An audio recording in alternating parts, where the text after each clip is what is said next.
There is a certain kind of man who never quite fits in, not because he's flawed, but because he refuses to lie to himself. He walks alone, not out of bitterness, but out of clarity. He doesn't chase crowds, approval, or applause. He walks into the wilderness of thought, into the silence of solitude, and there he begins to see what others never will. This video is not for everyone. It's for those who suspect that the herd is heading in the wrong direction. It's for those who feel the weight of existence, the sting of isolation, and the strange call to something higher. You're not alone in that. Nietzsche and Marcus Aurelius both walked that same road, centuries apart, yet bound by one code, the pursuit of truth through inner power. And today, we're going to uncover the hidden power of the man who walks alone, not as a tragedy, but as a triumph. In the first minute, we have to ask ourselves, what is the cost of belonging? Because most people never question it. They crave acceptance, community, validation, and in exchange, they give up something sacred, the right to think for themselves. Nietzsche warned us that the comfort of the crowd would be the death of the individual. He called most people the herd, not as an insult, but as a diagnosis. The herd doesn't want truth. It wants safety. It doesn't want greatness. It wants sameness. And if you dare to think differently, to live with depth, to walk your own path, you become a threat. Marcus Aurelius knew this too. As emperor, he stood at the peak of power, yet still wrote, "It is possible to be happy even in a palace." Why? Because even at the top, he knew happiness wasn't external, it was internal. You could have everything and still be enslaved to your thoughts. You could be surrounded by people and still be deeply alone.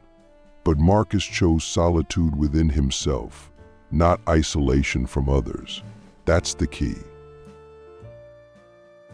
So what does it mean to walk alone? It means you stop outsourcing your values to others. It means you stop letting society dictate when to succeed, what success means, and who you're supposed to be. It means, like Nietzsche's Übermensch, you rise above the shallow morality of the masses and create your own code. But here's the paradox. Walking alone doesn't mean being antisocial. It means being authentic. It means you belong to yourself before you belong to anyone else. You can walk among others, even love them, but never betray your inner compass for their approval. Nietzsche said, "He who cannot obey himself will be commanded." Think about that. If you don't set your own standards, someone else will. If you don't define your own meaning, society will hand you one, and it will be cheap, shallow, and mass-produced. So the man who walks alone isn't an exile. He's a sovereign. He's not lost. He's becoming. Let's go deeper. Marcus Aurelius wrote, "Waste no more time arguing about what a good man should be. Be one." That single sentence is a dagger. How many of us waste years talking, debating, theorizing when the truth is simple, but hard? The man who walks alone doesn't need to be told what virtue is. He knows. He has trained his attention inward. He's examined his desires, questioned his fears, and confronted his mortality. He knows that discipline is freedom. He knows that pain is a teacher. And he knows that silence is not emptiness, it's where the soul sharpens its blade. Nietzsche said, "You must become who you are, not who your parents expect, not who your culture rewards, not who your followers like, but who you really are beneath all the noise." That's terrifying, because to find yourself, you must lose your illusions. You must burn the script. You must walk alone. But here's the twist. Walking alone is not lonely. It's liberating. When you stop needing constant connection, you find real connection because it's no longer based on fear. You don't cling to people. You choose them. You don't perform for love. You give it freely. You don't seek validation. You radiate presence. That's the power Marcus and Nietzsche were both pointing at, though from different angles. Marcus, as a Stoic, saw freedom and self-restraint. Nietzsche, as an existentialist, saw freedom and self-creation. One looked up to the stars and said, "Align with nature." The other looked into the abyss and said, "Create your own meaning." But both agreed on this: the man who walks alone sees more. He sees through the masks, the games, the lies. He sees the hidden structure of things. He sees that most people are not living, they're copying. So now I ask you, where in your life are you still following the herd? Where are you lying to yourself just to fit in? Where are you betraying your deeper knowing just to avoid discomfort? These are not rhetorical questions. They are fire. And if you let them burn through your ego, you will discover something most never do: your own strength. The hidden power of men who walk alone isn't that they're different. It's that they're disciplined enough to stay different. They don't conform when it gets hard. They don't fold when they're misunderstood. They don't run when they're afraid.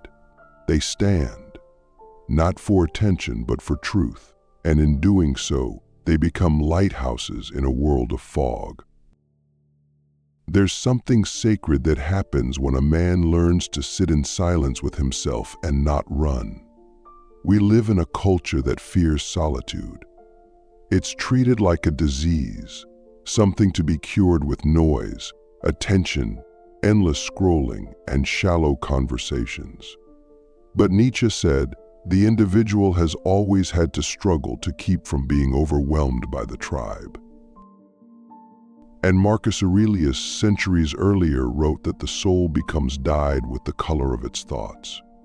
So when you're constantly surrounded by others, by their expectations, their noise, their chaos, how can you even hear your own thoughts? You can't. You become a mirror, not a man. A reflection of everything around you, and a stranger to the world within.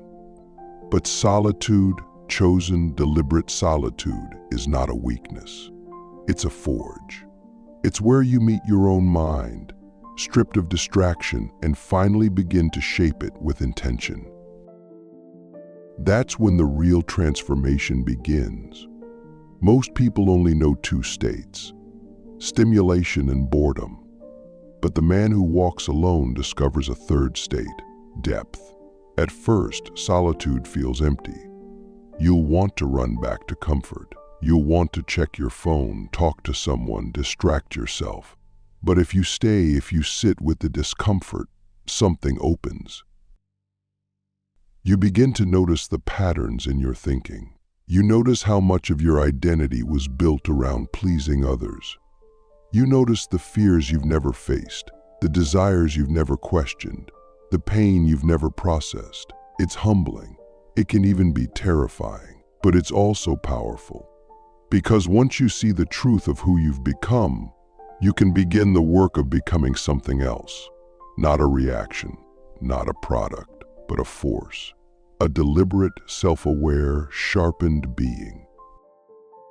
Marcus Aurelius called this the inner citadel, a fortress of the mind that cannot be penetrated by the chaos of the world. He wasn't speaking metaphorically. He was giving you a blueprint. Every time he wrote in his meditations, he wasn't writing to impress others. He was writing to train himself. That's what solitude is for. Training.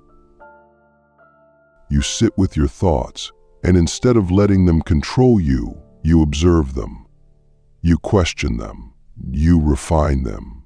You begin to replace emotional reactions with reasoned responses.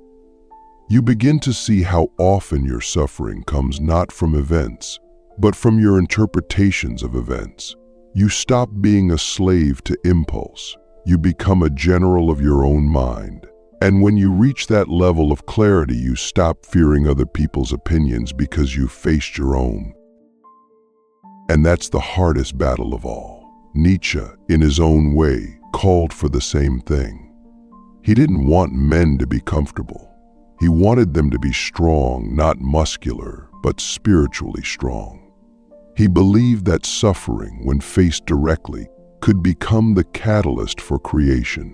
What does not kill me makes me stronger isn't just a cliché, it's a psychological truth. But only if you engage with the suffering consciously. If you run from it, numb it, medicate it, you become weaker. But if you face it, if you study it, if you mine it for meaning, you evolve. That's what solitude offers, the conditions for evolutionary growth. You stop blaming the world. You start building yourself. You stop asking for guidance. You start forging your own path. That's what Nietzsche admired, the man who could walk through fire and come out with a new philosophy in his hands. But here's the part most people miss. Solitude doesn't cut you off from the world. It prepares you to serve it. When you've built yourself in silence, you walk back into the noise with presence. You don't need to dominate a room. You anchor it. People feel your clarity. They sense your discipline. They notice that you speak less, but say more. You're no longer reactive. You're no longer seeking. You're offering. And that's where leadership begins, not with charisma, not with charm, but with inner nobility. A quiet strength that doesn't broadcast itself, but becomes undeniable. Marcus Aurelius led an empire with this kind of presence. Nietzsche challenged the entire philosophical tradition with it. And you can live your own life with it. You can walk into any situation not needing to prove yourself, because you've already proven everything to yourself in solitude. So I ask you now with seriousness, when was the last time you were truly alone, not just physically, but mentally? When was the last time you silenced the world long enough to hear your own conscience speak? When was the last time you held your pain without trying to escape it and asked, what is this here to teach me? These are not soft questions. They are the questions that forge men. And if you are willing to ask them, really ask them, you will begin to feel something most people never touch. The power of your own mind, untapped, undisturbed, unafraid. And once you feel that, even for a moment, you'll never be the same. There is a moment, rare and often unannounced, when a man crosses an invisible threshold. He no longer needs to prove anything. He no longer seeks applause. He no longer depends on momentum from the world to move forward. He has become his own engine, his own compass, his own source of light. This is where the journey of the man who walks alone reaches its final evolution, not toward isolation, but toward illumination. He becomes a lighthouse in a world of shadows, not because he shouts his wisdom, but because he embodies it. Nietzsche called it the yes-sayer, a man who affirms life, not because it is easy, but because he has faced its darkness and still chooses to create. Marcus Aurelius would call it living in accordance with nature, acting justly, accepting fate, and rising above both praise and blame. The world doesn't need more influencers. It needs more lighthouses, unshakable, self-mastered men who bring clarity simply by existing. But this kind of man doesn't emerge from comfort. He rises from confrontation with his weakness, his illusions, his past. He's not perfect. In fact, he's failed more than most. But what sets him apart is that he uses failure like a sculptor uses a chisel, each blow shaping something stronger, more precise, more real. He doesn't whine about the unfairness of life. He studies it, he adapts, he grows. Marcus wrote, "The impediment to action advances action. What stands in the way becomes the way." This is not motivational fluff. It is the deepest kind of alchemy, turning obstacles into fuel. Nietzsche framed it differently, but with the same essence. Live dangerously, not recklessly, but with the courage to pursue a life that is difficult, meaningful, and fully your own. That's the path to greatness, not external greatness, but an inner sovereignty that no one can take from you. And here's the paradox. The more self-mastered you become, the more you serve others, not by pleasing them, but by freeing them. Your clarity becomes contagious. Your discipline becomes an example. Your presence gives others permission to drop the mask and begin their own journey inward.